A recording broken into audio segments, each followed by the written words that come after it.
માં ભગવતીને ચોથા દિવસનું મંત્ર પુષ્પમ અર્પણ કર્યા પછી આપણે પ્રાર્થના અર્પણ કરતા જઈએ.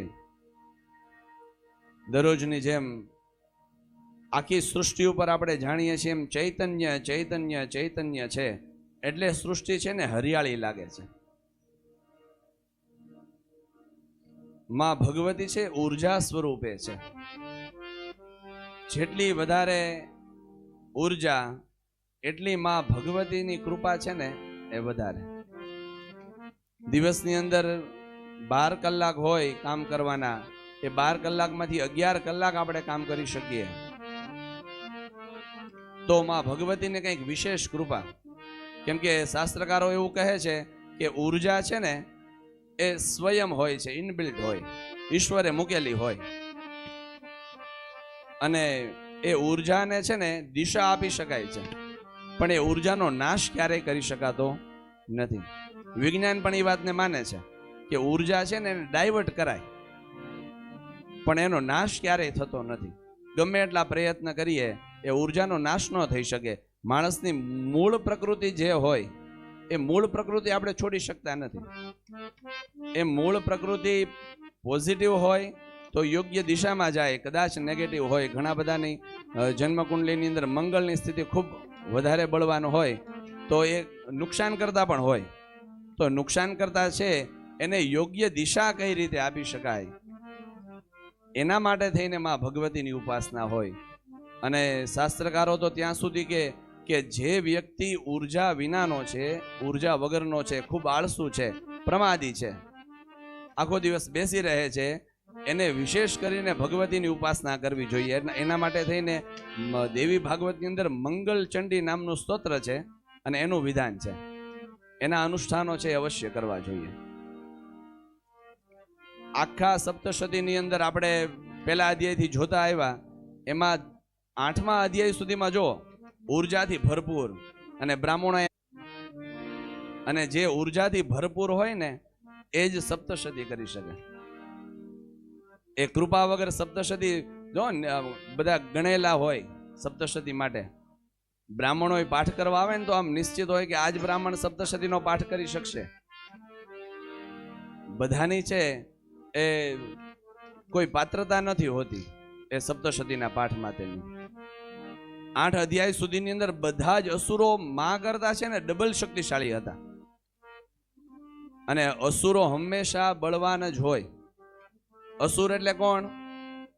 તો કે આપણી અંદર રહેલી ક્રોધ છે, લોભ છે, મોહ છે, બધી દુર્વૃત્તિઓ, એ બધા જ અસુરો છે. અને હંમેશા જોજો ઈ જ જીતી જશે. દરરોજના આપણે નિત્યક્રમ કરતા હોઈએ, એક દિવસ છે ને એ આળસ અપાવી દે, આજે રહેવા દો. જાગૃતિબેન દુર્ગા 32 પાઠ કરતા હોઈએ તો છે એ આળસ અપાવી દે કે આજે રહેવા દો, તબિયત નથી સારી, એમ કરી અને આળસ આવી જાય અને દુર્વૃત્તિ છે પ્રવેશ કરી જાય. તો માં ભગવતી છે એને આ પ્રાર્થના હોય કે માં એ આળસને દૂર કરો, અમારામાં રહેલી દુર્વૃત્તિઓ છે એ દુર્વૃત્તિઓને દૂર કરો. એટલામાં જે અસુરોનો વધ હોય ને, પહેલાના સમયની અંદર ચંડીપાઠ થતા, એટલે રવિન્દ્રભાઈ વગેરેને તો ખબર હશે કે ચંડીપાઠ પૂરો થાય ને એટલે બ્રાહ્મણો છે થાળી વગાડે, ઘંટ હોય તો ઘંટ વગાડે, શંખના નાદ કરે. કેમ? તો કે અસુર વધ થયો. ચંડીપાઠની અંદર ઈતિ વધ શબ્દ છે એનો નિષેધ છે. ઈતિને વધ બોલી શકાય નહીં. એટલા માટે થઈ અને બ્રાહ્મણો છે મહિષાસુરનો વધ થાય ને એટલે થાળીઓનો નાદ કરે અને ઉત્સવ મનાવે. પુષ્પ હોય તો પુષ્પની વૃષ્ટિ કરે મા ઉપર. કેમ? તો કે અસુરનો માએ વધ કર્યો. અસુરનો વધ થયો એટલે સાચો સાધક હોય ને એને પોતાનામાં કંઈક અસુરનો વધ થયો છે એ દેખાય. એટલા માટે થઈને ચંડીપાઠ છે. ઘણા લોકો એમ કહેતા હોય ચંડીપાઠ કરીએ ને એટલે બહુ સારું થઈ જાય ને બહુ સારું છે. પણ ચંડીપાઠ ફક્ત ને ફક્ત બાહ્ય ભૌતિકતા માટે નહીં, આંતરિક જીવનમાં પરિવર્તન માટે છે.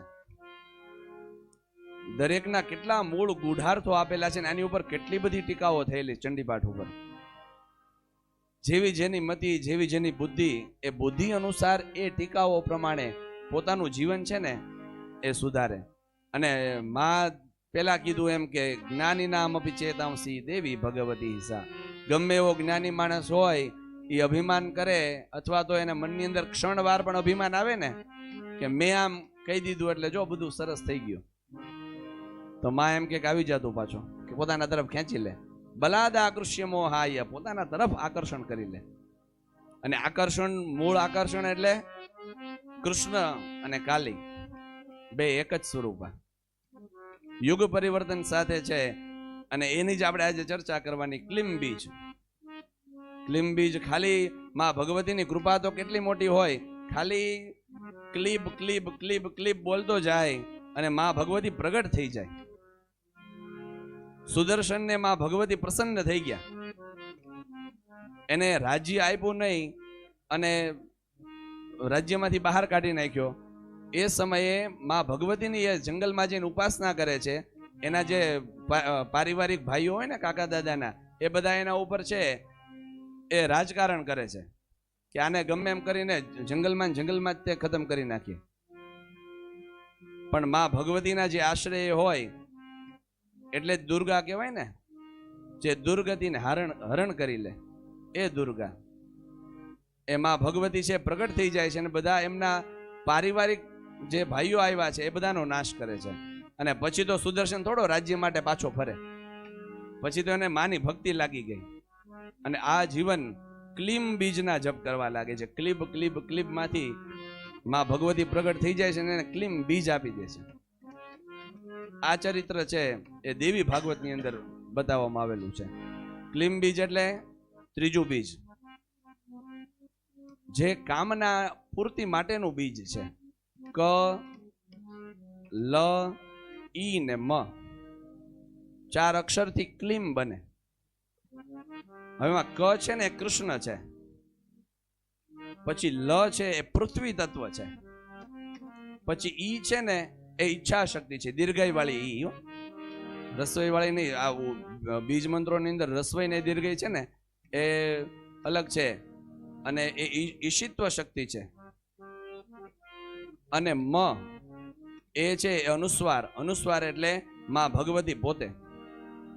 અત્યાર સુધીમાં આપણા વર્ણમાલા ક્રમ છે, આપણો જે કક્કો છે ને, એ આપણને ખબર નથી કેટલો શાસ્ત્રીય છે. તમે બોલી બતાવો, લ્યો ક છે એ અ વગર બોલી બતાવો, બોલી શકાય?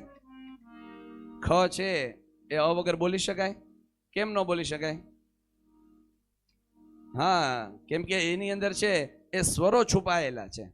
ક, કા છે ને, એ બધા જે સ્વરો છે, વોવેલ જે સ્વરો છે, એ બધા જ સ્વરો છે ને એ માં ભગવતી છે અને વ્યંજનો છે ને એ ભગવાન શિવ છે.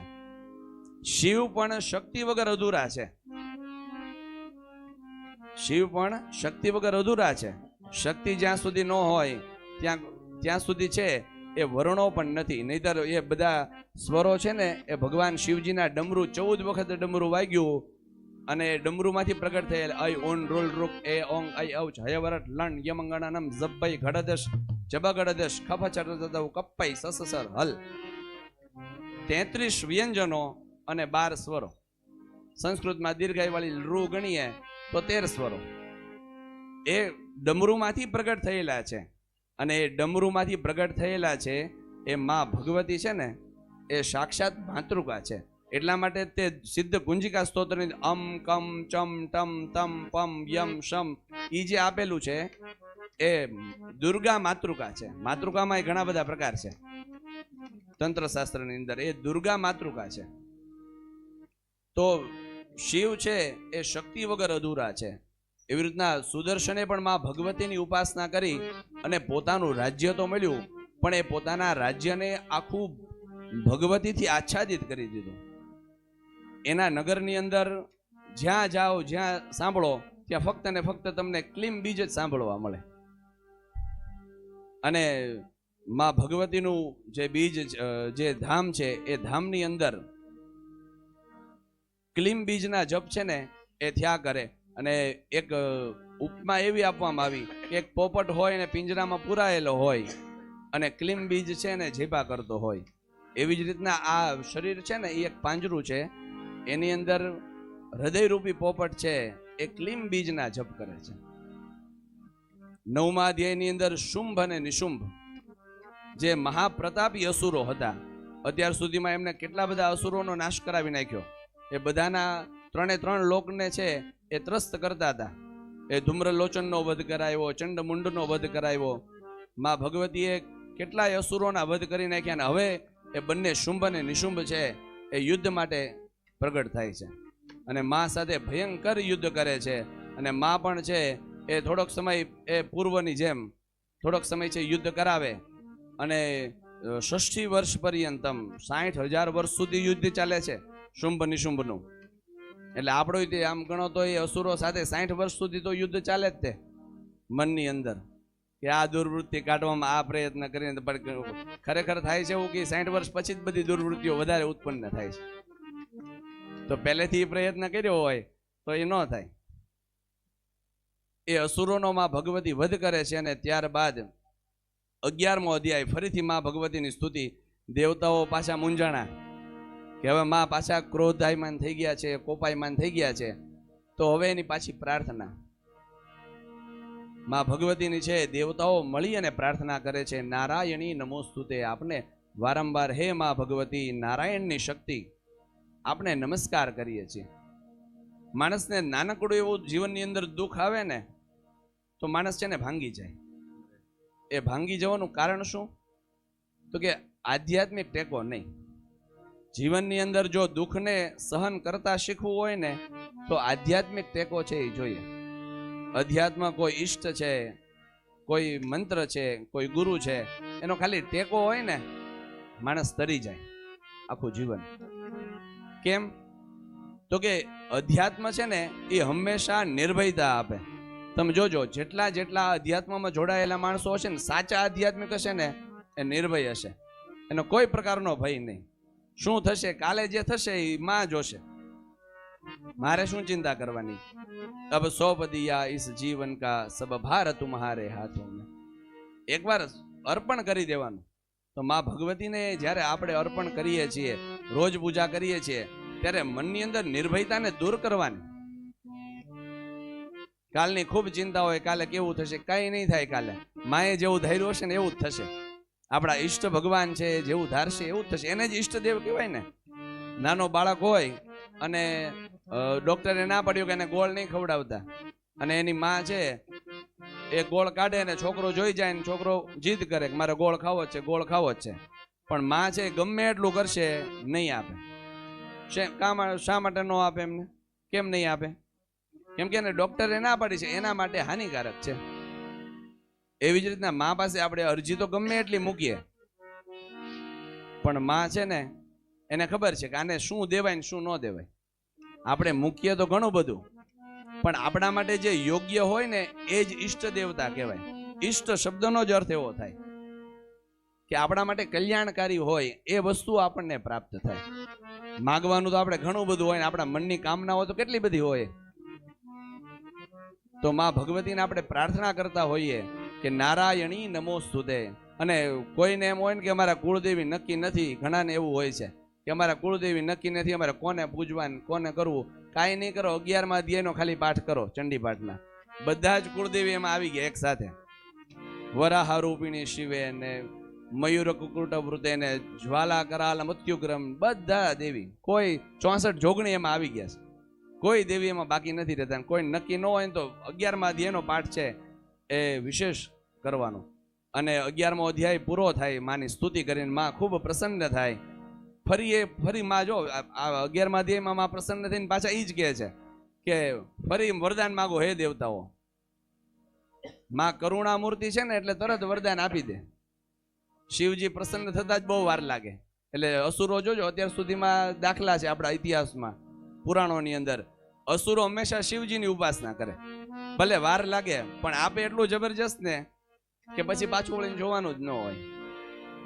અને માં ખૂબ જલ્દી પ્રસન્ન થઈ જાય. અને પાછી માં રૂષ્ટાતું કામાન સકલાન અભિષ્ટાન, જો રૂષ્ટ થઈ જાય ને તો પાછું લઈ લે. એટલે એવું કહેવાય આપણે સંસારમાં પણ એવું કહેવાય કે માં છે ને એ મારે ખરી પણ માર ખાવા ન દે. કે માં પોતે ગલે ટીવી નાખે પણ માર ખાવા ન દે. એની જેમ છે એ માં ભગવતી પોતાના સાધકનું ધ્યાન ખૂબ રાખે. એને છે એ ક્યાંયથી આંચ પહોંચે ને એને ન ગમે. 12મા અધ્યાયની અંદર આખો ચંડીપાઠ છે, એ ચંડીપાઠના નિયમો બતાવવામાં આવ્યો. ચંડીપાઠ ક્યારે કરવો, એટલે આપણે કે નવમને દિવસે ચંડીપાઠ કરીએ બહુ સારો, ચતુર્દશીના દિવસે કરીએ એ સારો, કૃષ્ણ પક્ષમાં કરીએ સૌથી વધારે સારો. આ નિયમો છે એ 12મા અધ્યાયની અંદર આપવામાં આવેલા છે. ખીર માને સૌથી પ્રિય છે 12મા અધ્યાયમાં છે. માં ભગવતીને પાટલ પુષ્પ આપણે જે કમળ ચડાવીએ છીએ, કમળ પ્રિય છે, એ 12મા અધ્યાયમાં છે. પણ આપણી આગળ સમય એટલો જ નથી કે આપણે વાંચી શકીએ. પાઠ કરી લઈએ પણ એ કે પુણ્ય ન મળે, પણ એ વાંચીને પાઠ કરીએ તો ભાવ વધારે થાય. હવે તમે માં ભગવતીને જ્યારે ખીર ધરો ત્યારે આપને તરત ખ્યાલ આવે કે માને સૌથી વધારે પ્રિય ખીર છે.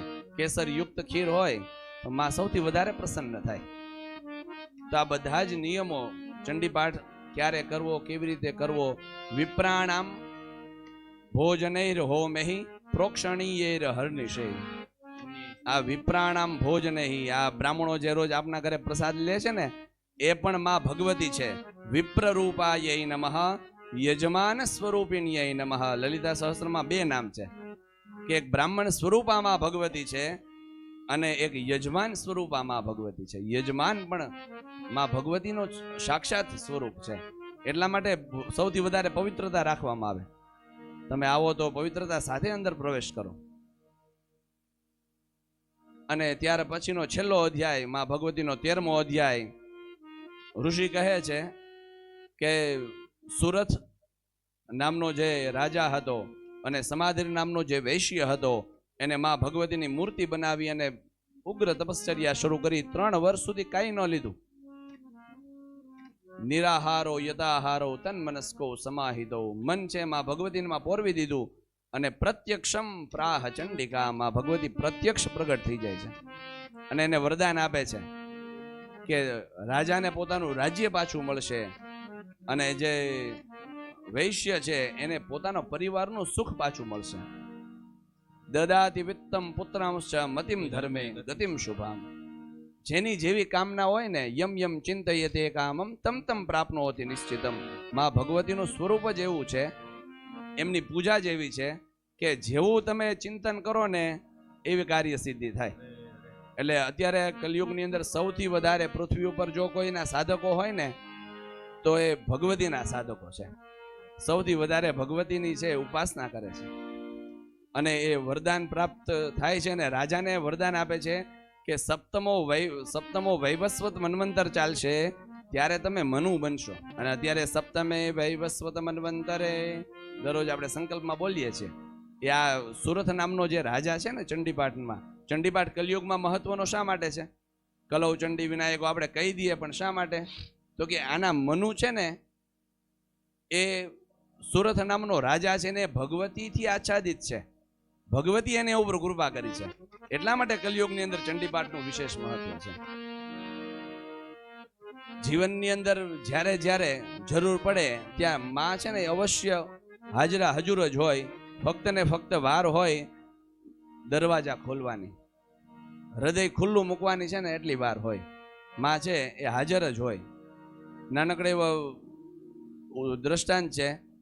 એક સમુદ્રની અંદર એક નાવડીની અંદર નાવિક છે, બધાને બેસાડી અને લઈને જતો હતો અને બરોબર દરિયાની મધ્ય પહોંચી ગયા, વચ્ચે પહોંચ્યા અને તોફાન છે શરૂ થઈ ગયું.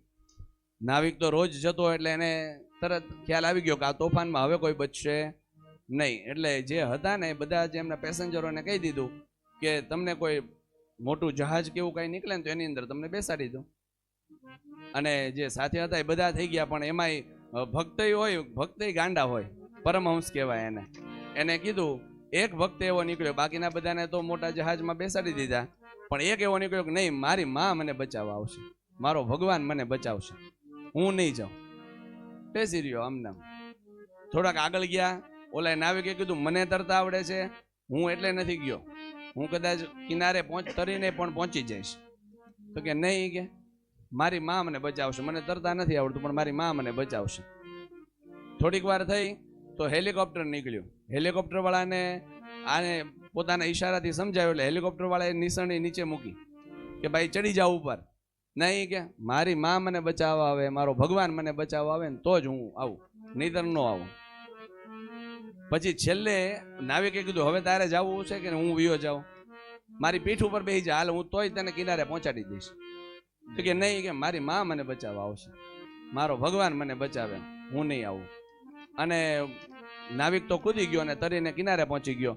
આ ભાઈ છે એને અહીંયા બુડબુડિયા બોલી ગયા અને જય સિયારામ થઈ ગયા. એટલે તરત ઉપર જેવો પહોંચ્યો ને એટલે તરત ભગવાન પાસે ગયો, માં પાસે. માને કે કેમ બચાવવા ન આવ્યા?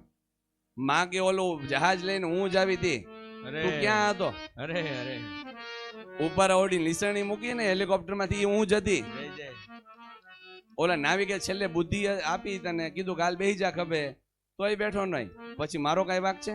એટલે સાધકો છે ને આવા હોય. માને છે એ પકડી લે તો એવી રીતના પકડી લે કે પછી માને છોડવાનું મન ન થાય. અને માએ તોય એમ કીધું કે તારો નિત્યવાસ છે ને મારા ધામમાં થશે. હવે વિચાર કરો, આનાથી મોટી કરુણા કઈ હોય? અને જે કરુણા કરે એને જ કરુણામયી કહેવાય. એની આંખમાંથી અમૃતની ધારા છે એ સતત અને સતત વહેતી હોય. અને એ અમૃતની ધારાથી આપણું જીવન અમૃતમય છે માં ભગવતી બનાવે. આપણા જીવનની અંદર કોઈ સારું કામ થાય છે તો આપણે માને પ્રાર્થના કરીએ કે માં આપની કૃપાથી આ થાય છે. જો એકવાર સમર્પણનો ભાવ આવી જાય ને મનની અંદર, એટલે સવારે ઓફિસ જતા હોય ત્યારે આપણે પગે લાગીને જઈએ કે હું જાઉં છું. પછી પાછા સાંજે આવીએ ત્યારે પાછા એકવાર પગે લાગીએ કે હું આવી ગયો. એ હાજરી પુરાવાની છે. અને વૈષ્ણવ સંપ્રદાયની અંદર તો સૌથી વિશેષ કે ઠાકોરજી સાથે વાતો થાય, વાતો કરે. નાના બાળકની યારે કેમ વાતો કરતા હોય એમ ઠાકોરજી સાથે વાતો થાય કે માં આ આટલું બધું કષ્ટ છે આજે. અને એવી રીતના દરેક દેવતાઓ બધું તત્વ એક જ છે. મહાકાલી કીએ, મહાલક્ષ્મી કીએ કે મહાસરસ્વતી કીએ, આ બધું તત્વ એક જ છે. પણ એ ભક્તનો પૂરતો ભાવ જોઈએ. નવલ ધવલ નોરતાની રાતડી રે, માં ભગવતી છે એ નોરતાની રાતડીની અંદર રમતા હોય. અને એના ભક્તના ભાવ કેવડા મોટા હોય કે ઝાંઝરના માં અડધી રાત થઈ વીતી મધરાતમાં કેમ ના પધાર્યા. અડધી રાત વેગી સાધકો છે ને ભગવતીના રાત્રે જ ઉપાસના કરતા હોય અને રાત્રે બેઠા હોય ત્યારે માને પ્રાર્થના કરે કે માં હજી ઝાંઝરના અવાજ કેમ ન આવ્યા. અને જે ખરેખર રાત્રે સાધક છે અને રાત્રે સાધના કરે છે એને માં પ્રત્યક્ષ છે એ દર્શન આપે છે. હાલમાં પણ કેટલા બધા અનુભવીઓ પણ છે આના, અને ઘણા બધા પરમહંસોની પણ વાત છે. રામકૃષ્ણ પરમહંસ માના પરમ ભક્ત, માં સાથે રૂબરૂ વાતું કરે. બુદ્ધિશાળી માણસો છે ને માનવામાં ન આવે કે આવું થોડું હોય. વેદાંતના પ્રખર પંડિત છે એમની પાસે આવે છે કે મારી સાથે શાસ્ત્રાર્થ કરો, મેં તમારું નામ બહુ સાંભળ્યું છે. તો કે થોડીક વાર ખમો હોય કે હું માને પૂછી આવું. તો કે માં થોડી બોલે. તો કે ના ના બોલે. વાતો કરે? તો કે હા કરે. તો કે હાલો. લઈ ગયા એને મંદિરમાં, કાલીના ગર્ભગૃહમાં લઈ ગયા અને દરવાજા જેવા બંધ કર્યા અને માં સાથે એને વાતો શરૂ કરી. એ વેદાંત બધું પોતાનું ભૂલી ગયો, વેદાંત મૂકી દીધું સાઈડ ઉપર. બુદ્ધિશાળી માણસે પોતાની બુદ્ધિ સાઈડમાં મૂકી દીધી. આવું બને? શક્ય છે આવું? અને બધી જ વાતના માં ભગવતીએ સાક્ષાત જવાબ આપ્યા. એટલે રામકૃષ્ણ પરમહંસે પછી એમ કીધું કે જીવનની અંદર છે ને એ ક્યારેય બુદ્ધિ છે એ જરૂરી છે પણ વ્યવહાર પૂરતી. કોઈ પૂજાની અંદર, કોઈ દેવસ્થાનની અંદર, ભગવતીની ઉપાસનાની અંદર એ બુદ્ધિ છે એની કોઈ આવશ્યકતા નથી. માં ભગવતીના જેટલા ચરિત્રો, જેટલા ગુણગાન ગાઈએ એટલા ઓછા પડે. પણ માને બસ એક જ પ્રાર્થના કે હવે જે કઈ ભરોસો છે એ આપના ચરણોનો ભરોસો છે. અને આપના ચરણોના ભરોસે અમારું જીવન છે એ ચાલી રહ્યું છે. આજનો માણસ છે ને એ દુઃખ હાલ્યું જતું હોય ને દોડીને ભેટી જાય, ઊભું રહેજો હું આવું છું. દુઃખ તમારી બાજુ આવતું નથી, જાય છે ને દ્રષ્ટા ભાવે જુઓ. પણ નહીં, પોતે એટલો દોડે કે દુઃખને ભેટી જાય ને પછી એમ કે મને દુઃખ છે. પણ તમે દોડીને ભેટી ગયા એનું શું? જે કઈ થાય છે એ અણુની અંદર વિરાજિત માં ભગવતીની કૃપાથી થાય છે. એમાં આપણે વ્યક્તિ તરીકે માણસ છે એ ક્યારેય કંઈ કરી શકતો નથી. ફક્ત માણસ છે એ પોતાના કર્મ ઉપર છે એ આધાર રાખે કે પોતાનું કર્મ છે એ કેવી રીતે સારું થાય. કોઈનું કલ્યાણ થાય એ ભાવના સેવીને કર્મ કરવામાં આવે. એટલે આવા મોટા અનુષ્ઠાનો હોય ને, અનુષ્ઠાનોના સંકલ્પ પણ એવા હોય. આપ તો જાણકાર છો, પણ કદાચ કોઈ જાણકાર ન હોય ને તો એના પણ અનુષ્ઠાનોના સંકલ્પ એવા જ હોય કે વિશ્વનું કલ્યાણ થાય. આવા અનુષ્ઠાનો કઈ ફક્ત ને ફક્ત યજમાનના કલ્યાણ માટે નથી હોતા, આખા વિશ્વનું કલ્યાણ થાય. વિશ્વની અંદર અરાજકતા છે, અરાજકતા દૂર થાય, અને એના માટેના નિર્ણય સિંધુની અંદર અનુષ્ઠાનો આપેલા છે કે 3 ચંડી પાઠના પાઠનું વિધાન છે, 5 ચંડી પાઠના પાઠનું વિધાન છે, 7 ચંડી પાઠના પાઠનું વિધાન છે. આપણે તો ખાલી એક નવચંડી જ જાણીએ કે નવચંડી જ થાય, પણ એવું નથી. 3 ચંડી થાય, 5 ચંડી થાય, 7 ચંડી થાય. જેવો ખૂબ રોગ ફાટી નીકળે ને એ સમયની અંદર સપ્તચંડીનું વિધાન છે, 7 ચંડી કરવા જોઈએ. તો આપણા શાસ્ત્રોની અંદર સૌથી વધારે એમાં દેવી ભાગવત તમે વાંચો ને તો દેવી ભાગવત ગ્રંથ જ આખો છે ને એ શાસ્ત્રનો છે. શું કરવું જોઈએ અને શું ન કરવું જોઈએ આ દેવી ભાગવતમાંથી મળે. કથાઓ બહુ ઓછી મળશે તમને દેવી ભાગવતમાં, પણ નિર્ણયો છે ને દેવી ભાગવતમાં છે કે વ્યક્તિએ શું કરાય. તો માં ભગવતીને આજે ચતુર્થ સાયંકાલની અંદર છે એ પૂજા પૂર્ણ કર્યા પછી પ્રાર્થના કરીએ કે હે માં, આપ છે એ અમારા હૃદયની અંદર આપ છે પ્રગટ થઈ જાઓ, અને અમારા જીવનની અંદર મધુરતા છે, આનંદ છે, આનંદમયી ચૈતન્યમયી માં ભગવતી આપ પ્રગટ થઈ જાઓ. આજ તારે